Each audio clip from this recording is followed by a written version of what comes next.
ETF index mutual funds నేర్చుకుని stock మార్కెట్లో రాణించాలనుకుంటున్నారా? వెంటనే ఈ నెంబర్కి కాల్ చేయండి.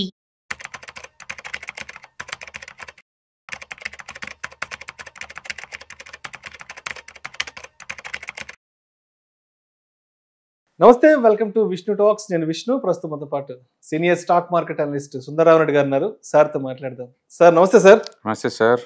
సుందరరావు రెడ్డి గారు, ఒక్కసారి బంగారం వెండి ధరల గురించి కాస్త సావధానంగా మాట్లాడుకుందాం. రైట్. దీపావళి ముందు రోజు వరకు బంగారం గురించి వెండి ధరల గురించి మాట్లాడాలి అంటే వెన్నులో వణుకు పుట్టేది, కాళ్ళు వణికేటి.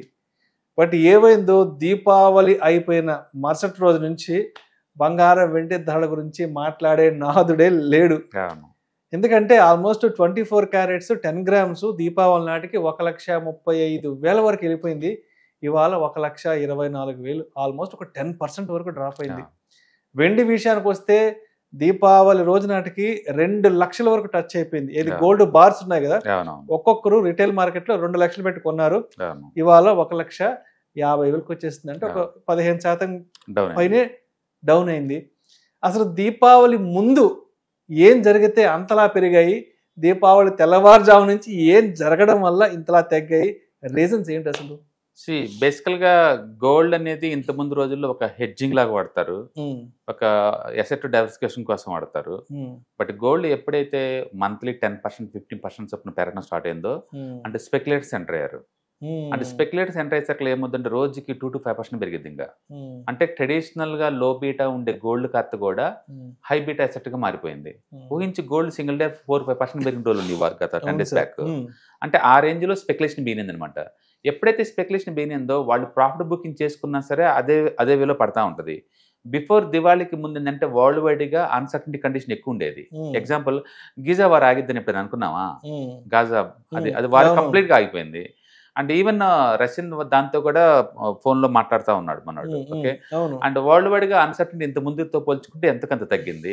అంటే టారిఫ్ వారు కూడా ఇంత ముందులాగా టారిఫ్ అంటే పెద్దగా హంగాం చేయట్లేదు. అందుకని బిఫోర్ దివాళీకి ముందు వరల్డ్ వైడ్ ఉన్న అన్సర్టనిటీ వల్ల గోల్డ్ ప్రైస్ ఏంటంటే ఆల్టర్నేటివ్ గా చూసుకుంటూ వెళ్ళిపోయింది. అండ్ రెండోది గోల్డ్ చార్ట్స్ బాగా స్ట్రాంగ్ గా బ్రేక్అవుట్ అయినాయి ఆల్ టైమ్ హై. ఏదైనా ఒక asset all time high breakout అయినప్పుడు ఆ స్పీడ్ ఆ మూవ్మెంట్ ఉంటుంది బై డిఫాల్ట్. మీరు 1974 లో ఫస్ట్ టైం పెరిగినప్పుడు ఒక డెకేడ్ లో ఆల్మోస్ట్ 15x పెరిగింది gold. Next second time 2008 American recession టైంలో మళ్ళీ బయలుదేరితే 10x పెరిగింది ఒక డెకేడ్ లో. లాస్ట్ ఇయర్ థర్డ్ డెకేడ్ మళ్ళీ బ్రేక్అవుట్ అయింది. డెఫినెట్గా gold going to move to 5x 10x 1 డెకేడ్కి వెళ్ళిపోద్ది. అందుకని గోల్డ్ ప్రైస్ ఈ 10 days లో పడుతుంది అనే రీజన్, దాని మీనింగ్ మళ్ళీ ఫుల్గా డ్రాప్ అవుతుందేం కాదు, మనం థర్డ్ బిగ్గెస్ట్ బుల్ మార్కెట్లో ఉన్నట్లెక్క గోల్డ్. అందుకని చార్ట్ల పరంగా అది సపోర్ట్ చేస్తుంది. అండ్ వరల్డ్ వైడ్గా అన్సర్టనిటీ వల్ల అలా మూవ్ అయింది. ఇప్పుడు ఆఫ్టర్ దివాళీ తర్వాత ఏమైందంటే ఈ చైనా అమెరికా వాళ్ళు ట్రేడ్ అగ్రిమెంట్కి వచ్చేస్తున్నారు. అంటే వరల్డ్ బిగ్గెస్ట్ కంట్రీస్ రెండు కూడా ఇంత ముందులాగా రేర్ ఎర్త్ మెటల్స్ వీళ్ళు పంపిమని వాళ్ళేమో మీ మీద నవంబర్ 1 నుంచి 150% టారిఫ్ ఎత్తాను వాళ్ళు. ఇలా ఇద్దరు బిగ్ కంట్రీస్ మధ్య ఒక యుద్ధం లాగా తయారైంది. కాబట్టి ఆ టైంలో అట్ట ఉంది. ఇప్పుడు ఎప్పుడైతే ట్రంప్ నెగోషియేషన్ దిగాడో, ఎప్పుడైతే ఏషియన్ టూర్ లో ఉన్నాడో, అతను అన్నిటికీ ఆల్టర్నేటివ్ గా మాట్లాడుకుంటూ పోవటం వల్ల అన్సర్టనిటీ తగ్గుతుంది వరల్డ్ వైడ్ గా. దాంతో చార్ట్స్ బాగా మూవ్ అయినాయి కాబట్టి ఎంతకంత ప్రాఫిట్ బుకింగ్ స్టార్ట్ అవుతుంది వీటిలో. అంటే అమెరికాలో ఈ ఫెడరల్ వడ్డీ రేట్లు తగ్గిస్తున్న మాట నిజమే కానీ బట్ ఆ న్యూస్ ఆల్రెడీ ఇన్బుల్ట్ అయిపోయింది. దాంతో ఇప్పుడు కొత్తగా వరల్డ్ వైడ్ గా అన్సర్టనిటీ న్యూస్ ఏం లిస్ట్ లేనప్పుడు ప్రాఫిట్ బుకింగ్ కంపల్సరీ. అందులో ఆ రేంజ్ లో మూవ్ అయిన తర్వాత ఇంకా కంపల్సరీ. అండ్ ఊహించు October 17th నుంచి August 17th నుంచి October 17th జస్ట్ 2 months లో 37% పెరిగింది గోల్డ్. ఆ స్పీడ్ చూడండి. న్యాచురల్ గా అంత స్పీడ్ పెరిగినప్పుడు ప్రాఫిట్ బుకింగ్ కూడా అదే స్పీడ్ తో ఉంటది. కాబట్టి గోల్డ్ లో ఇప్పుడు పడ్డ స్పీడ్ సపరేట్ మనం చూడలేము. అంతకుముందు బాగా పెరిగింది, ఇప్పుడు బాగా ప్రాఫిట్ బుక్ జరుగుతుంది. మనం అలా అనుకోవాలా? ఏదైనా కానీ గోల్డ్ కనుక 1,10,000 ఆ టైంకి వచ్చారనుకోండి, మళ్ళీ సెంట్రల్ బ్యాంక్స్ కొనడానికి అడుగు పెడితే మనలో కొనడానికి కూడా రెడీ అవుతుంటారు. కాబట్టి ఆ ప్లేస్లో ఆగే ఛాన్స్ ఉంది. రైట్. అయితే ఇవాళ గోల్డ్ ఈటీఎఫ్లకి సంబంధించి కూడా మంచి మంచి ఆర్టికల్స్ వచ్చాయి. గోల్డ్ ఈటీఎఫ్ రిటర్న్స్ లాస్ట్ అంటే లాస్ట్ 4-5 years నుంచి అవును. అసలు ఎంత మేర గోల్డ్ ఈటీఎఫ్లు రిటర్న్స్ వచ్చాయంటే కూడా మనకు రకరకాల ఆర్టికల్స్ కూడా వచ్చాయి. అవును. అసలు ఏంటి అసలు ఈ గోల్డ్ ఈటీఎఫ్స్ లో ఇన్వెస్ట్ చేయడం వల్ల ఉండే ప్రయోజనాలు ఏంటి అసలు ఒకసారి దాని గురించి డీటెయిల్ గా చెప్పగలరా? యూజువల్ గా ట్రెడిషనల్ గా ఏంటంటే మన గోల్డ్ ఆర్నమెంట్ రూపంలో కొంటారు, కానీ ఒకసారి కొంటే అమ్మటానికి ఏం లేదు, వాటి ద్వారా క్యాష్ ఫ్లో ఏముండదు. ఓకే, అంటే నెట్వర్త్ పెరిగిద్ది ఓవరాల్ వేల లెక్కేసుకుంటే, బట్ క్యాష్ ఫ్లో నిల్లు ఉంటుంది. అదే మీరు ఈటీఎఫ్ లాగానో మ్యూచువల్ ఫండ్ లాగానో కొన్నారనుకోండి ఇదే గోల్డ్ని, అప్పుడప్పుడు మనం ప్రాఫిట్ బుక్ చేసుకోవచ్చుగా, మళ్ళీ అలా డిప్ అయినప్పుడు మళ్ళీ కొనొచ్చు కదా, మళ్ళీ పెరగంగా నమ్మేయచ్చు కదా, ఇట్లా మీకు ఎంతకంత క్యాష్ ఫ్లో క్రియేట్ చేస్తుందన్నమాట. అందుకని ఈ మధ్య కాలంలో ఈటీఎఫ్ చాలా పాపులర్ అయిపోయింది. అంటే గోల్డ్ ప్రైస్ పెరగటం బెయిన తర్వాత ఇంకా ఇది యాక్టివ్ ఉందన్నమాట. ఇవాళ రేపట్లో ఆ గోల్డ్ ఈటీఎఫ్సే లాస్ట్ మంత్ లో హైయెస్ట్ మనీని అట్రాక్ట్ చేసినాయి అంటే మ్యూచువల్ ఫండ్ ఇండస్ట్రీలో మీరు ఊహించుకోండి. ఇంకా గోల్డ్ అంతగా మనీ అట్రాక్ట్ చేస్తుంది అనమాట. సో లాస్ట్ 5 years యావరేజ్ చేసుకున్నప్పుడు 18% వచ్చింది gold ETF sir, 18. And last 3 years average returns 35. ఈ సంవత్సరం మోర్ దెన్ 50. ఈ పాయింట్ ఆఫ్ టైంలో కూడా నీకు ఆల్మోస్ట్ 53% వచ్చింది ఇంత పడిన తర్వాత కూడా గోల్డ్. మన గోల్డ్ పడింది అనుకోండి, బట్ ఇంత పడిన తర్వాత కూడా ఇంకా 53% వచ్చింది గోల్డ్. ఓకే, కాబట్టి ఎక్కువ మూవ్ జరిగినప్పుడు వాలటిలిటీ కామన్ గా ఉంటుంది అనమాట. బట్ నేను అనుకోవటం ఏంటంటే 1,10,000 అట్లా వచ్చినప్పుడు సెంట్రల్ బ్యాంక్స్ ఇన్వాల్వ్ అవుతాయి. మళ్ళీ సెంట్రల్ బ్యాంక్స్ కొంటే ఏం చేసినంటే మళ్ళీ ఈజీగా ఆల్ టైమ్ హై వెళ్ళిపోతాయి. ఎందుకంటే గోల్డ్కి ఆ బ్యూటీ ఉంది, సెంట్రల్ బ్యాంక్స్ అన్ని కొంటున్నాయి వరల్డ్ వైడ్గా.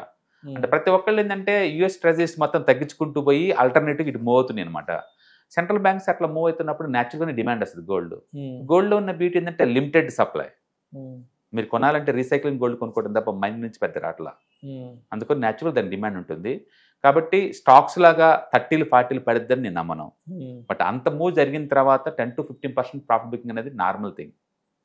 కాబట్టి ఈ ప్రాఫిట్ బుకింగ్ని నార్మల్గా చూడాలి తప్ప అదేదో సీరియస్ ఇష్యూ అది కొలాప్స్ అయిపోద్ది 60,000-70,000 గోల్డ్ వచ్చింది, ఆ పబ్లిసిటీ వేస్ట్, అది రాదు కూడా. సరే, ఇప్పుడు ఫిజికల్ గోల్డ్ కొందాము అంటే దాంట్లో తరుగులు, కూలీలు, లేదంటే దొంగల భయం ఇవన్నీ ఉంటాయి. ఏది మనం ఫిజికల్ గా గోల్డ్ కొని ఒంటి మీద వేసుకోవాలన్నా, లేదంటే ఇంట్లో పెట్టుకోవాలన్నా, లేదంటే రేపు ఎప్పుడన్నా రీసేల్ చేసి కొత్త బంగారం కొనుక్కోవాలంటే చాలా డిసడ్వాంటేజెస్ ఉంటాయి. బట్ ఒక్కసారి మనం గోల్డ్ ఈటీఎఫ్లకు వస్తే ఇక్కడున్న బ్యూటీ ఏంటి, ఇక్కడున్న మేజర్ అడ్వాంటేజ్ ఏంటి when compared with the physical gold? Right. So బేసికల్గా ఇండియాలో కొనే వాళ్ళల్లో గోల్డ్ ఎవరైతే కొంటున్నారో 90% వాళ్ళు ఒక సోప్ వాడినట్టు, ఒక పేస్ట్ వాడినట్టు, మొహం మీద ఒక పౌడర్ వేసినట్టు అట్లా కొంటారు తప్ప నిజంగా ఇన్వెస్ట్మెంట్ అని పేరు చెప్పేసి అవి కొంటారు తప్ప ఇన్వెస్ట్మెంట్ కావయి. ఎందుకంటే ఇన్వెస్ట్మెంట్ అంటే ఏంటంటే రేట్ ఆఫ్ రిటర్న్ వస్తుంటే అమ్ముతుండాలి, నువ్వు ఎంతకంత దాన్ని ఎంజాయ్ చేయాలి, రిటర్న్స్ ని ఎంజాయ్ చేయాలి, అందుకే క్యాష్ ఫ్లో ఉండాలంటుంది. అందుకని ఫిజికల్ గోల్డ్ లో క్యాష్ ఫ్లో ఉండదండి, అది జస్ట్ మెడల్ వేసుకున్న ఆర్నమెంట్ అంతే. ఒకప్పుడు 2,000, ఇప్పుడు 2 లక్షలు అంతే. అప్పుడు నీకు వచ్చిందేమో చెప్పండి, ఏదైనా క్రైసిస్ వస్తే అది లాస్ట్ ఛాన్స్ అది అమ్మటానికి, అంతే కదా, ముందైతే అమ్మవు కదా. అందుకని అది క్యాష్ ఫ్లో లేని అసెట్ మామూలు ట్రెడిషనల్ ఇండియన్స్కి. కాకపోతే బ్యాంక్ లోన్ తక్కువలో వచ్చి తీసుకుంటారు, బట్ అది కూడా లోనే కదా, దానికి కూడా 9% వడ్డీ కట్టాలి, ఫ్రీ ఏం కాదు కదా. అందుకని ఆర్నమెంట్ రూపంలో కొంటే అంత బెనిఫిట్ ఏం రాదండి. బట్ దాని బదులు ఈటీఎఫ్స్, మ్యూచువల్ ఫండ్స్ ఇలా కొన్నారనుకోండి, మీకు క్యాష్ ఫ్లో స్టార్ట్ అవుద్ది. అప్పుడప్పుడు ప్రాఫిట్ బుక్ చేసేసి తేయడం ద్వారా ఏంటంటే మనం దాన్ని ఎంజాయ్ చేయొచ్చు అనమాట ప్రాఫిట్ బుకింగ్ని. బట్ రియల్గా ఫిజికల్ గోల్డ్లో నువ్వు దాన్ని ఎంజాయ్ చేయలేవు, అనుకుంటావు అంతే వాల్యుయేషన్ పెరిగిందని. మన ఇల్లు కొన్న ₹1,00,000 తప్పి అది కోటి అయినా సరే నీకు వచ్చే లాభం ఏం చెప్పండి, కోటి అయిందని మురిసిపోవటం తప్ప క్యాష్ ఫ్లో లేదు కదా. అదే నువ్వు దీంట్లో మ్యూచువల్ ఫండ్ లో ఉంది అనుకోండి కోటి, నేను నెలకి ₹1,00,000 విత్డ్రాల్ పెట్టుకుంటాను, రెస్ట్ ఆఫ్ లైఫ్ అంతా వస్తూనే ఉంది కదా. ఇప్పుడు దీంట్లో అమ్ముకోవాలన్నా తరుగులు, కూలీలు, ఫిజికల్ థెఫ్ట్ భయం, జిఎస్టీలు భయం, టాక్సేషన్ ఉంటాయి. పైగా ఎవరు పెడతారు కొనరు ఈ గోల్డ్, నువ్వు అమ్ముదామన్నా ఏ షాప్ లో అయితే కొన్నావో ఆ బిల్లు ఉంటే వాళ్ళే కొంటారు, బయట కొనరు. ఇలాంటి హెడేక్ అంతా ఉంటది. అన్నిటికి మించి ఆ మేకింగ్ చార్జెస్ నువ్వు మార్చాలి అంటే లేదు, 15-20% పోతాయి, అది మరి దారుణం. జిఎస్టీలు, ట్యాక్స్.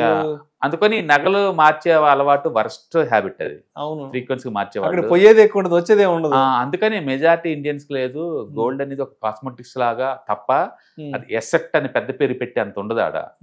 ఎసెట్ అంటే లేదు, క్యాష్ ఫ్లో ఉండాలి కంపల్సరీగా. అందుకని మీరు ఎవరైనా గోల్డ్ మీద మోజు ఉండి ఇన్వెస్ట్మెంట్ యాంగిల్లో థింక్ చేస్తే కనుక పొరపాటున కూడా ఫిజికల్ గోల్డ్ చూలిపోమాకండి. మీరు ఈటీఎఫ్స్ కొనుక్కోండి, మ్యూచువల్ ఫండ్ కొనుక్కోండి, కొంచెం అప్పుడప్పుడు ప్రాఫిట్ బుక్ చేసుకుంటా కూర్చోండి, అవసరం లేకపోయినా దాన్ని ఎంజాయ్ చేయొచ్చు.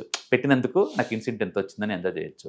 అదే ఏదైనా ఇంట్లో మ్యారేజ్ ఉంది, పాపకి ఇద్దాం అనుకున్నా అలాంటప్పుడు పెట్టచ్చు, కానీ దానికోసం చెప్పేసి జీవితంలో ఒక యజ్ఞం లాగా ఇప్పటి నుంచి కూడబెట్టడం అనేది it not worth at all. But again ఇండియాలో ఏంటంటే గోల్డ్ ఒకటి హౌస్ ఒకటి సెంటిమెంటల్ అయ్యి వాటికి ఎకనామికల్ వాల్యూ ఎవరు చూడరు, సెంటిమెంటల్ వాల్యూ ఒకటే చూస్తారు. రిచ్ వాళ్ళకైతే ఆ సెంటిమెంట్లు ఉంటాయి, కానీ అన్నం కోసం ఫైట్ చేసే వాళ్ళకి, ఆకలి కోసం ఫైట్ చేసే వాళ్ళకి, జాబుల కోసం ఫైట్ చేసే వాళ్ళకి ఈగో ఇష్యూస్ ఏముంటాయండి? నాకు ROI కావాలి అంతే, రిటర్న్ ఆన్ ఇన్వెస్ట్మెంట్ కావాలి నాకు అంతే. అలాంటి వాళ్ళకి ఈ బాగుంటాయి. విత్ ఇన్ గోల్డ్లోనే నీకు రిటర్న్స్ బాగా వస్తాయి కాబట్టి ETFs బాగుంటాయి అండ్ మ్యూచువల్ ఫండ్స్ బాగుంటాయి. ఇది రియల్గా ఇన్వెస్ట్మెంట్ అంటే ఇవేనండి. ఖచ్చితంగా ఫిజికల్ గోల్డ్ అయితే కాదు, ఎందుకంటే నువ్వు దాన్ని అమ్మలేవు కాబట్టి. Right sir, thank you sir, thank you so much. Hi, నేను మీ సుందర రామిరెడ్డి. ఈ వాలటిలిటీ మార్కెట్లో మనీ ఎలా మేక్ చేయాలని ఆలోచిస్తున్నారా? అంటే స్టాక్ మార్కెట్ బాగా బ్లీడ్ అవుతున్న ఈ టైంలో పోర్ట్ఫోలియోస్ అన్ని కూడా బ్లీడ్ అవుతున్నాయా? అండ్ ఈ వాలటిలిటీని ఎలా హ్యాండిల్ చేయాలి, లాంగ్ టర్మ్లో మంచి పోర్ట్ఫోలియో ఎలా బిల్డప్ చేయాలో ఆలోచిస్తున్నారా? అలాంటి వాళ్ళ కోసమే ఈ వెబినార్. రాబోయే ETFs, index funds and mutual funds వెబినార్లో పార్టిసిపేట్ చేయండి. మీ నాలెడ్జ్ పెంచుకొని రిస్క్ని మినిమైజ్ చేసుకోండి. స్టాక్ మార్కెట్లో ఉన్న ఇలాంటి వాలటిలిటీని ఎలా హ్యాండిల్ చేయాలో తెలుసుకోండి. Thank you.